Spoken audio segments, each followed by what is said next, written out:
All right, welcome back. The media dismissing the Florida election problems as nothing more than a right-wing conspiracy. Will Sommer of the Daily Beast tweeting Republican and internet conspiracy theorists are freaking out as new ballots threaten their Florida Senate win. CNN contributor Ana Navarro similarly tweeting in part, stop spreading conspiracy theories and let the process play out. But what does the evidence here actually show is the question this morning. Here to debate that, former advisor to Presidents Clinton and Obama, Susan Johnson Cook, and conservative political analyst and attorney Ken Chase. Guys, thanks so much for coming on this morning. Susan, we're going to start with you. Thanks for having us.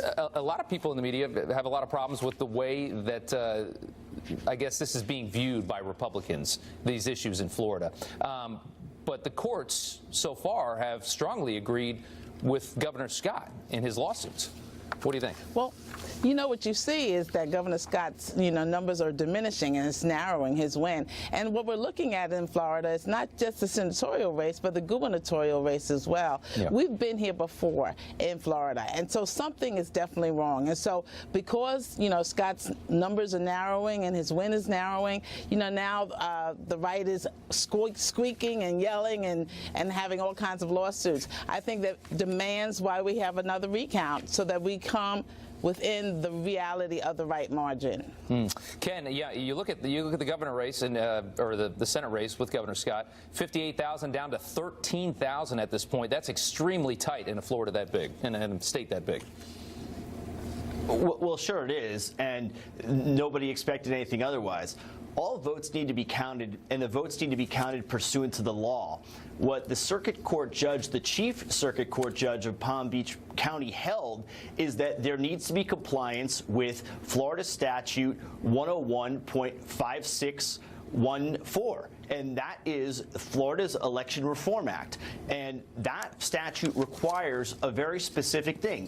For any ballot that's damaged or overcounted or undercounted, there must be a compliance with the procedure. And the procedure is that the county canvassing board, not the unilateral decision by the supervisor, needs to be the entity that determines the voters and the votes pursuant to those protocols.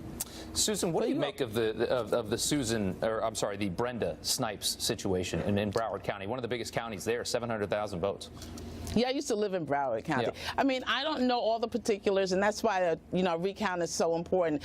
He started out saying that nobody expected anything else, that it would be within 13,000 votes. I think people did expect something else, and I think that's why it's important to have the recount. I wasn't there in terms of what she did or did not do, but I think that a recount will show the accuracy of it, and I think we're going to be surprised with the results. I think it's swinging the other way, and it's going to be blue, and I think that's why everyone is upset. So Susan, let me ask you this. If you flip this and all of a sudden they find all of these Republican ballots and the race gets tighter and tighter for a Democrat, would you expect the Democrats to behave in any other way?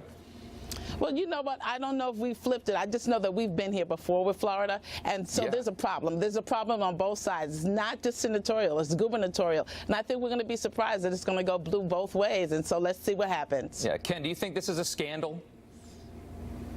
No, I don't think it's a scandal at this time. What is being shown is that there has not been protocol that's been filed.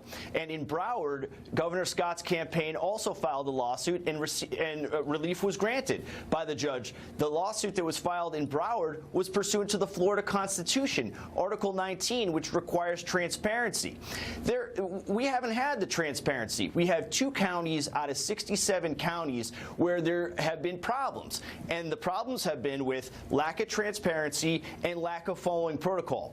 Yeah. It is not a scandal at this time. The votes need to be counted. We need to see what the evidence shows. Yeah, the courts do seem to agree with the Republicans that there's something wrong here. We'll see where this all goes, guys. We got to leave it right there. We appreciate your time this morning. Thank you, Susan. Well, statewide, there's obviously a problem, but thank you for having us. Yeah, I think we all agree with that. Susan, thank you so much. Yeah, you're welcome.